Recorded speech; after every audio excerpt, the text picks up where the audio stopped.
Isang karumal-dumal na krimen ang gumimbal sa munisipalidad ng Bien Unido, Bohol noong 2017 dahil sa pagkamatay ng kanilang sikat na mayora. Ngunit ang mas nakakagulat pa rito ay ang balitang ang mismong asawa nito na dati ring mayor ng bayan ang pangunahing sospek sa kanyang pagkamatay.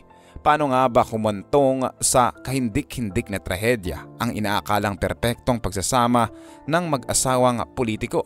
Noong Mayo 21, 1977 ay pinanganak si Gisela Zambrano Bendong sa Iligan City. Lingid sa kanyang kaalaman, si Gisela ay nakatakdang maging tanyag na mayor ng Bien Unido, Bohol sa hinaharap. Ngunit bago pa man sumabak sa buhay ng politika, si Gisela ay nakapagtatag na ng pangalan na para sa kanyang sarili dahil sa nauna niyang propesyon bilang isang commercial pilot. Pero hindi naging madali para kay Gisela na maabot ang kanyang pangarap dahil sa mga naunang taon na nag-aral siya ng pagpipiloto ay nakaranas siya ng diskriminasyon dahil sa kanyang kasarian. Karamihan sa mga piloto, lalong-lalo na sa Pilipinas, ay mga kalalakihan.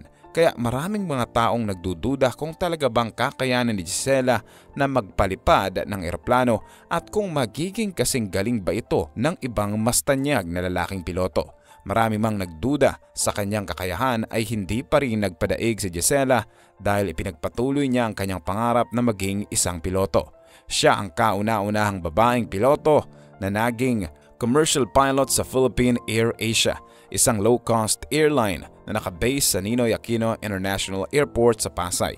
Mas naging matunog pa nga ang kanyang pangalan pagsapit ng June 6, 2017 dahil sa pagpuri na kanyang natanggap mula Philippine Air Asia nung matagumpay niyang naipiloto ang isang flight mula Manila hanggang Cebu. Ito ay sa likod ng pagpalya ng ilang engines ng eroplanong sakay. Si Captain Gisela ay nakatanggap ng Certificate of Commendation na pinirmahan ni PAA Chief Operations Officer Dexter Comendador at Accountable Manager Josephine Joy Cañeba. Samantala, ang kanya namang mister na si Nino Rhea Feniza Boniel ay pinanganak noong December 19, 1979 sa Bien Unido, Bohol. Siya ay mula sa maimpluwensyang angka ng mga politiko kaya naman hindi na naging kagulat-gulat na tumakbo rin siya sa pagka-mayor noong 2007 kung saan nanalo siya sa edad na 29. Kinilala siya bilang pangalawang pinakabatang politiko sa kanilang lugar. Sa loob ng kanyang termino ay marami namang nagawang mga magagandang proyekto si Nino Boniel gaya na lang ng pagtatayo ng dive camp sa Bien Unido Double Barrier Reef upang mas mapaunlad ang turismo ng kanilang lugar.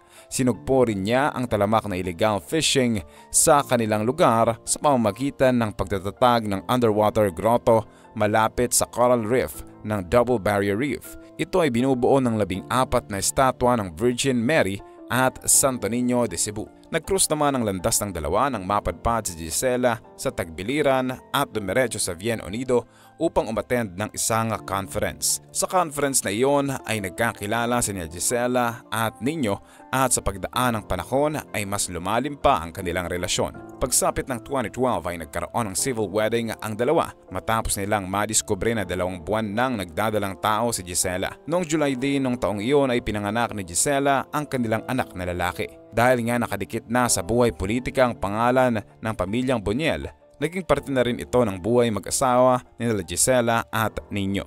Bagamat wala namang karanasan sa politika si Gisela, ginawa pa rin niya ang kanyang makakaya para masuportahan ang kanyang asawa. Pagsapit kasi ng 2016 ay natapos na ang pangatlong termino ni Nino Boniel bilang mayor ng Bien Unido. Pero hindi rito nagtatapos ang kanyang impluwensya sa buong munisipalidad dahil inengganyo niya ang kanyang asawang si Gisela upang tumakbong miyero kasunod niya. Sa likod ng kawalan ng karanasan ni Gisela ay napatyanod siya sa gusto ng asawa at nagdesisyon na tumakbo sa susunod na eleksyon bilang bagong mayor ng Bien Unido, Bohol dahil sa kanyang matunog na pangalan bilang isang piloto at ang direktang pangangampanya ng kanyang asawa na si Nino Boniel para sa kanya ay nagawa namang manalo ni Gisela bilang bagong mayora ng munisipalidad noong May 9, 2016. Dahil dito ay napanatili ng mga Boniel ang kanilang impluwensya sa buong munisipalidad kahit na hindi na si Nino ang nakaluklok sa pwesto. Pero ang inaakalang tagumpay na tinamasa ng mag-asawa ay hindi pala magdudulot ng kasiyahan. bagkus ito ay magiging simula lang ng paparating na dilubyo sa kanilang pagsasama-sama. Marami mang mga magagandang proyekto ang ginawa ni Nino sa gitna ng kanyang termino, hindi nito matatakpan ang mga isyu at kontrobersya na kumakalat tungkol sa kanya at sa kanyang pamilya. Kaya naman habang nakaluklok sa pwesto si Gisela ay nakatanggap siya ng kaliwat kanang pagbabatikos dulot ng mga kontrobersyang bumabalot sa mga naging gawain ng kanyang mister na dating mayor din ng Buen Unido. Hindi rin nakatulong ang katotohanang salat sa praktikal na karanasan si Gisela, kaya maraming mga tao ang nagdududa kung talaga bang kakayanin niyang magampanan ng maayos ang kanyang tungkulin bilang bagong mayor. Nakadagdag din sa isyo ang kumalat na balitang bumili di umano raw si Gisela ng isang relo na nagkakahalaga ng tumataginting na 2.5 million pesos. Hindi ito nagustuhan ng mga taong nakatunog ng kanyang magastos na pamumuhay, kaya nakatanggap pa siya ng mas marami at malulupit na kritisismo. Pero ang isyu na ito ay hindi lang nakaapekto sa katungkulan ni Gisela bilang mayora. Nagdulot din ito ng lamot sa relasyon niya sa kanyang mister. Ayon sa kaibigan ni Gisela na si Angela Leyson, kinikwento raw di umano sa kanya ni Gisela pati na ang kanyang kasal ay parang joke lamang at isa lang hamak na pinirmakang papel. Nabanggit din daw ni Gisela na sawa na siya at wala na siyang nararamdamang pagmamahal para sa kanyang mister. Ani ni Gisela ay hindi siya isang trophy wife o politiko o robot na utusan ng kanyang asawa. Hindi na raw siya masaya sa naging takbo ng kanyang buhay matapos magpakasal kay Nino, lalo na't nakakaranas si Gisela ng pambubugbog sa kanyang mister. Ipinahayag ni Gisela sa kaibigan ang kanyang kagustuhan na magsampa ng annulment at handa na raw siyang kumonsulta ng isang psychologist upang makapagsampa ng grounds para sa annulment. Bukod pa rito ay pinaplano na rin daw ni Gisela na bumitiw sa pwesto bilang mayor ng Bien Unido. Ngunit ang plano na ito ni Gisela ay naudlot dahil sa kahindik-hindik na krimen na ginawa ng kanyang mister. Noong June 6, 2017, si Gisela kasama ang kanyang kaibigan na si Angela Leyson at ang anak nitong si Pete na 17 taong gulang na noong panahong iyon ay inanyayahan daw di umano ng isang admin staff na mag-overnight sa isang resort sa Bien Unido. Ayon sa staff ay may mga dokumenta raw na kailangang pirmahan si Gisela sa lugar na yon. Kumontra si Angela sa suhestyon ng admin staff, lalo na't hindi naman kasama ang pagpirma ng dokumenta sa itinerary na ginawa nila para sa araw na iyon. Bukod pa rito ay may nakatakda pa silang appointment sa Cebu ng bandang 7 PM. Pero nagdesisyon si Gisela na pirmahan na lang ang lahat ng papeles na kailangan niyang pirmahan, lalo na't balak na niyang bumaba sa pwesto sa lalong madaling panahon. Pero pagsapit ng kinabukasan na bandang 2:00 ng madaling araw, bago pa man sila makaalis ay bigla na lang may grupo ng mga kalalakihan ang sumalakay sa loob ng kanilang silid. Ayon sa salaysay ni Angela ay may tinatayang 6 hanggang 8 lalaki ang walang pasabing sumugod sa kanilang kwarto at pwersahan siyang nilagyan ng duct tape sa bibig upang hindi siya makasigaw. Matapos ay tinutukan siya ng taser sa bandang tenga kaya agad siyang nawala ng lakas at humantusay sa sahig. Habang unti-unting nawawala ng lakas si Angela ay bahagyap niya pa ring naririnig ang naging usapan ng mga kalalakihan at ng kanyang kaibigan na si Gisela. Napagtanto ni Angela na ang isa sa mga lalaking lumusob sa kanilang kwarto ay walang iba kung hindi si Nino Buñuel dahil tinawag niya si Gisela sa kanyang palayaw na in-in. Tinutukan ng baril sa ulo si Gisela pero sa likod nito ay nagawa pa rin niyang magmakaawa kay Nino na huwag nang sasaktan sila Angela at ang anak nito. Sa gitna ng matinding sakit at kawalan ng lakas ay tuluyan nang nawala ng malay si Angela at sa panahon na wala siyang malay ay dinukot na pala si Gisela palabas ng kwarto.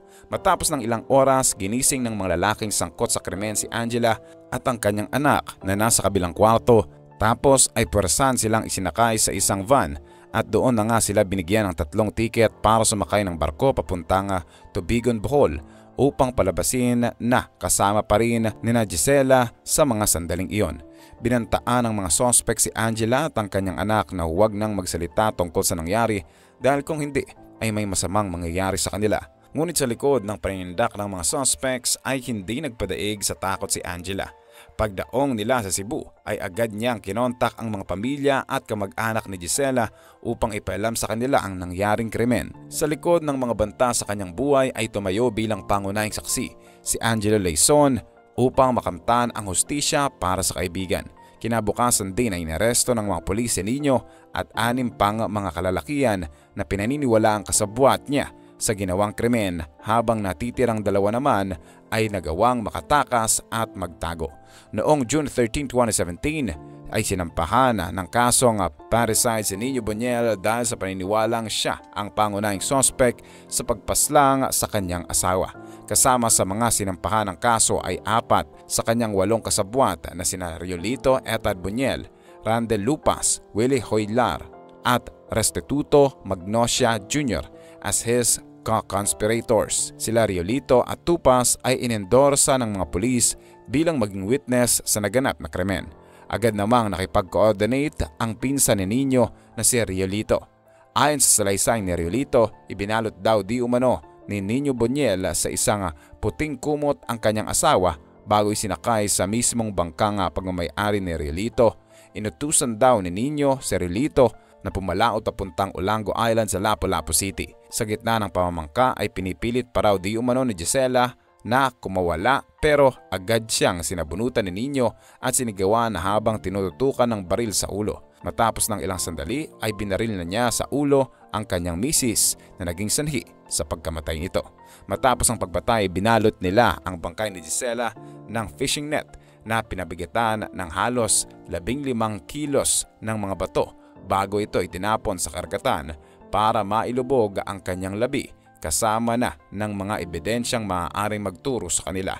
Ang salaysay na ito ni Riolito ay taliwas sa naging counter-affidavit ni Nino Boniel. Iginiit ni Nino na buhay pa si Gisela at nagtatagulang ito dahil lubog na siya sa utang ng kung anong susumayin ay aabot na ng milyon-milyon. Ayon kay Attorney Jerry Carillo, ang abogado ni Nino Boniel, nasa Dubai na raw di umano si Gisela kasama ang kanyang foreigner na nobyo at dumaan daw di umano siya sa southern na backdoor upang makaalis ng bansa.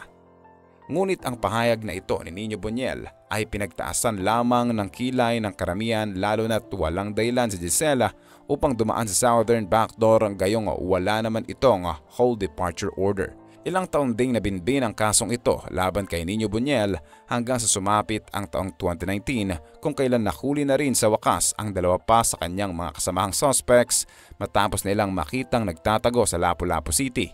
Pagpalo ng 2022 ay nag-plead na rin sa wakas ng guilty sa kasong homicide si Nino Boniel matapos ng plea bargain sa pagitan ni Boniel at ng private prosecutor ng pamilya ni Gisela na si Prosecutor Virgil Ligutan. Nakasaad sa plea bargain na mababawasan ng 5 taon ang sentensya ni Nino Boniel sa oras na umamin na ito sa ginawang pagpapaslang sa kanyang asawa. Inaasahan na maghihimas ng rehas si Nino Boniel ng 8 hanggang 14 na taon, ngunit matapos man niya ang sentensyang ito ay marami pa ring nakabinbin na kasong naghihintay sa kanya, kagaya ng serious illegal detention at kidnapping. Nakakalungkot isipin na ang mag-asawang politiko ay nauwi lamang sa isang madilim na trahedya. Hanggang sa kasalukuyan ay nagluluksa pa rin ang pamilya ni Gisela at ang naulila nitong anak. Ang pagsasama nila Nino at Gisela Boniel ay patunay na hindi lahat ng relasyon ay perpekto at laging may madilim na kwento na nagtatago sa likod ng kanilang tila perpektong pagsasama.